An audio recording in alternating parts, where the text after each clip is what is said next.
ಕಾಂಗ್ರೆಸ್ನ 55 ಶಾಸಕರಿಗೆ ಬಿಜೆಪಿ ನಾಯಕರಿಂದ ಗಾಳ. 55 ಶಾಸಕರನ್ನ ಪಟ್ಟಿ ಮಾಡ್ಯಾರ ಅವರು ಬಿಜೆಪಿಯವರು ಆಲ್ರೆಡಿ. ಮತ್ತೆ ಅಡ್ಡದಾರಿ ಹಿಡಿತ ಕೇಂದ್ರ ಬಿಜೆಪಿ. ತಿಪ್ಪರ್ಲಾಗ ಹಾಕಿದ್ರು ಬಿಜೆಪಿ ಪ್ಲಾನ್ ಸಕ್ಸಸ್ ಆಗಲ್ವಾ?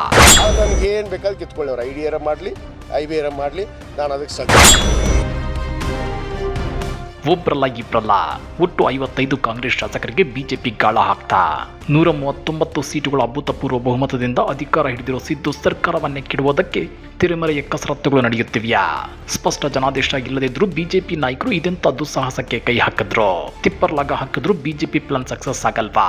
ಆ ಕುರಿತ ಇನ್ಸೈಡ್ ಮಾಹಿತಿಯನ್ನ ಬಿಚ್ಚಿಡ್ತೇವೆ. ಆದ್ರೆ ಅದಕ್ಕಿಂತ ಮೊದಲು ಹಲೋ ಕನ್ನಡ ಯೂಟ್ಯೂಬ್ ಚಾನಲ್ ಅನ್ನ ಸಬ್ಸ್ಕ್ರೈಬ್ ಮಾಡ್ಕೊಳ್ಳಿ. ಹಾಗೇನೇ ಪಕ್ಕದಲ್ಲಿರೋ ಬೆಲ್ ಬಟನ್ ಅನ್ನು ಪ್ರೆಸ್ ಮಾಡಿ. ಒಟ್ಟು 55 ರಾಜ್ಯ ಕಾಂಗ್ರೆಸ್ ಶಾಸಕರನ್ನ ಬಿಜೆಪಿಗೆ ಸೆಳೆಯೋಕೆ ಭರ್ಜರಿ ತಯಾರಿ ನಡೀತಾ ಇದೆ. ಆದ್ರೆ ಆ ತಯಾರಿ ಸಕ್ಸಸ್ ಆಗೋದೇ ಇಲ್ಲ. ಬಿಜೆಪಿ ನಾಯಕರ ಆಸೆ ಈಡೇರೋಕೆ ಚಾನ್ಸೇ ಇಲ್ಲ. ಯಾಕಂದ್ರೆ ಸಿದ್ದು ಸರ್ಕಾರದ್ದು ಸರಳ ಬಹುಮತದ ಸರ್ಕಾರವಲ್ಲ, ಬಲಿಷ್ಠ 139 ಶಾಸಕರನ್ನ ಹೊಂದಿರೋ ಪ್ರಚಂಡ ಬಹುಮತದ ಸರ್ಕಾರ. ಹಾಗಾದ್ರೆ ಬಿಜೆಪಿ ನಾಯಕರು ಇಂಥ ವ್ಯರ್ಥ ಪ್ರಯತ್ನಕ್ಕೆ ಕೈ ಹಾಕಿದ್ದೇಕೆ? ಅಷ್ಟಕ್ಕೂ ಸಿದ್ದು ಸರ್ಕಾರವನ್ನ ಹೇಗಾದ್ರೂ ಮಾಡಿ ಕೆಡವಲೇಬೇಕು ಅಂತೇಳಿ ಬಿಜೆಪಿ ನಾಯಕರು ಸಿಟ್ಟಿದ್ದು ನಿಂತಿರೋದೇಕೆ ಗೊತ್ತಾ?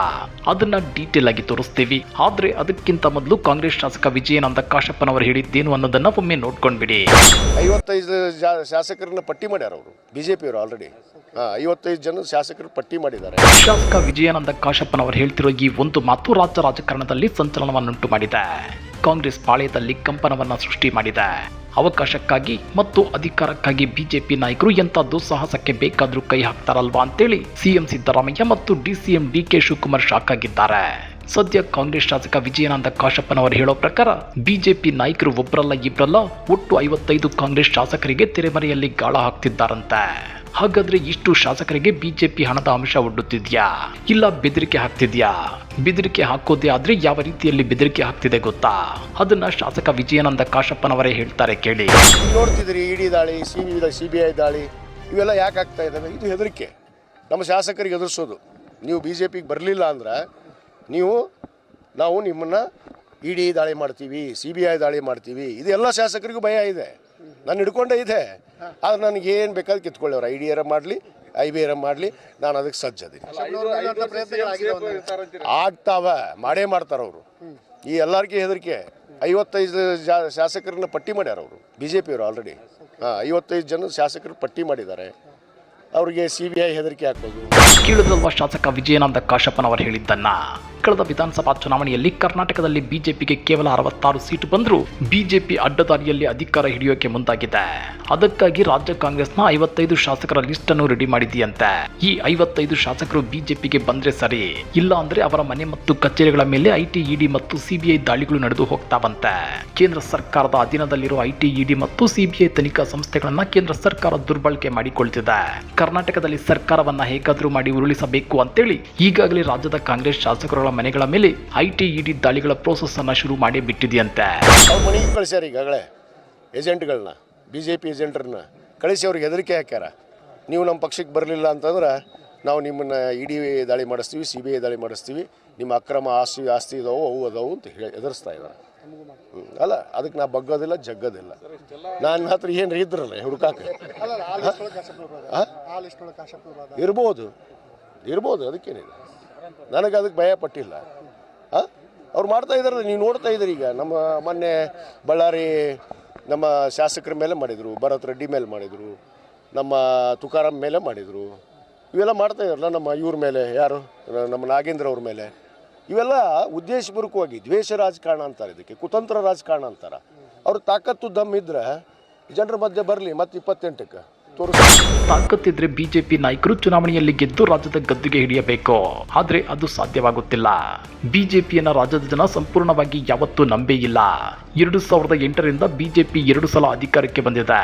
ಆದ್ರೆ 2 ಸಲವೂ ಬಿಜೆಪಿಗೆ ನಾಡಿನ ಮತದಾರರು ಸ್ಪಷ್ಟ ಜನಾದೇಶವನ್ನ ಕೊಟ್ಟಿಲ್ಲ. ಅಂದ್ರೆ ಮೆಜಾರಿಟಿಗೆ ಬೇಕಾಗಿರೋ 113 ಸಂಖ್ಯೆಯನ್ನ ಕೊಟ್ಟೇ ಇಲ್ಲ. 2008ರಲ್ಲಿ 6 ಮಂದಿ ಪಕ್ಷೇತರರನ್ನ ಆಪರೇಷನ್ ಕಮಲ ಮಾಡಿ ಮೊಟ್ಟ ಮೊದಲ ಸಲ ರಾಜ್ಯದಲ್ಲಿ ಬಿಜೆಪಿ ಅಧಿಕಾರ ಹಿಡಿದಿತ್ತು.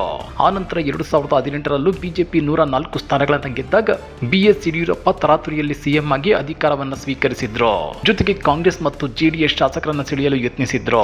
ಆದ್ರೆ ಅವತ್ತು ಕಾಂಗ್ರೆಸ್ ಮತ್ತು ಜೆಡಿಎಸ್ ಜಂಟಿಯಾಗಿ ಯಡಿಯೂರಪ್ಪನವರ ಆಪರೇಷನ್ ಕಮಲದ ಪ್ಲಾನ್ ಅನ್ನೇ ಫ್ಲಾಪ್ ಮಾಡಿತ್ತು. ಇದರಿಂದ ಯಡಿಯೂರಪ್ಪ ವಿಧಿ ಇಲ್ಲದೆ ತಮ್ಮ ಸಿಎಂ ಸ್ಥಾನಕ್ಕೆ ರಾಜೀನಾಮೆ ಕೊಟ್ಟಿದ್ರು. ಆದರೆ ಪಟ್ಟು ಬಿಡದ ಬಿಎಸ್ವೈ 2019ರಲ್ಲಿ ಅಂದ್ರೆ ಒಂದೇ ವರ್ಷದಲ್ಲಿ ಕಾಂಗ್ರೆಸ್ ಮತ್ತು ಜೆಡಿಎಸ್ನ 16 ಶಾಸಕರನ್ನ ಸೆಳೆದು ಅಡ್ಡದಾರಿ ಮೂಲಕ ಅಧಿಕಾರ ಹಿಡಿದಿದ್ರು. ಹೀಗೆ ಪ್ರತಿ ಸಲವೂ ಆಪರೇಷನ್ ಕಮಲ ಮಾಡಿನೇ ಅಡ್ಡದಾರಿಯಲ್ಲಿ ಅಧಿಕಾರ ಹಿಡಿಯುತ್ತಿರೋ ಬಿಜೆಪಿ ನಾಯಕರಿಗೆ ಆಪರೇಷನ್ ಕಮಲ ಅನ್ನೋದು ಅಭ್ಯಾಸವಾಗಿ ಹೋಗಿದೆ. ಜನಾದೇಶ ಏನೇ ಇರ್ಲಿ, ಯಾವ ಪಕ್ಷಕ್ಕೆ ಇರ್ಲಿ, ಅಧಿಕಾರ ಮಾತ್ರ ನಮಗೆ ಬೇಕು ಅನ್ನೋದು ಬಿಜೆಪಿ ನಾಯಕರ ಜಾಯಮಾನ ಇದ್ದಂತೆ ಕಂಡು ಬರ್ತಿದೆ. ಹೀಗಾಗಿನೇ 2023ರ ರಾಜ್ಯ ವಿಧಾನಸಭಾ ಚುನಾವಣೆಗೂ ಮುನ್ನವೇ ಬಿಜೆಪಿ ನಾಯಕರು ಆಪರೇಷನ್ ಕಮಲದ ಸುಳಿವನ್ನ ಬಿಟ್ಟುಕೊಟ್ಟಿದ್ರು. ಒಂದೊಮ್ಮೆ ಕಾಂಗ್ರೆಸ್ ಪಕ್ಷಕ್ಕೆ ಸರಳ ಬಹುಮತ ಸಿಕ್ಕಿದ್ರು ಇಷ್ಟೊತ್ತಿಗಾಗಲೇ ಆಪರೇಷನ್ ಕಮಲ ಮಾಡಿ ಸಿದ್ದು ಸರ್ಕಾರವನ್ನ ಉರುಳಿಸಿ ಬಿಟ್ಟಿದ್ರು ಬಿಜೆಪಿ ನಾಯಕರು. ಆದ್ರೆ ಸಿದ್ದು ಸರ್ಕಾರಕ್ಕೆ ಆರಂಭದಲ್ಲಿ 135 ಸೀಟುಗಳ ಅಭೂತಪೂರ್ವ ದಿಗ್ವಿಜಯ ಸಿಕ್ಕಿತ್ತು. ಅದು ಈಗ 139ಕ್ಕೇರಿದೆ. ಹೀಗಿದ್ರು ಬಿಜೆಪಿ ಮುಖಂಡ ಮುರುಗೇಶ್ ನಿರಾಣಿ ಅವರು ಸಿದ್ದು ಸರ್ಕಾರ ರಚನೆಯಾದ ಆರಂಭದಲ್ಲೇ ಕೇಂದ್ರದ ನಾಯಕರು ಆಪರೇಷನ್ ಕಮಲ ಮಾಡೋದಕ್ಕೆ ಭರ್ಜರಿ ಸಿದ್ಧತೆ ಮಾಡಿಕೊಂಡಿದ್ದಾರೆ.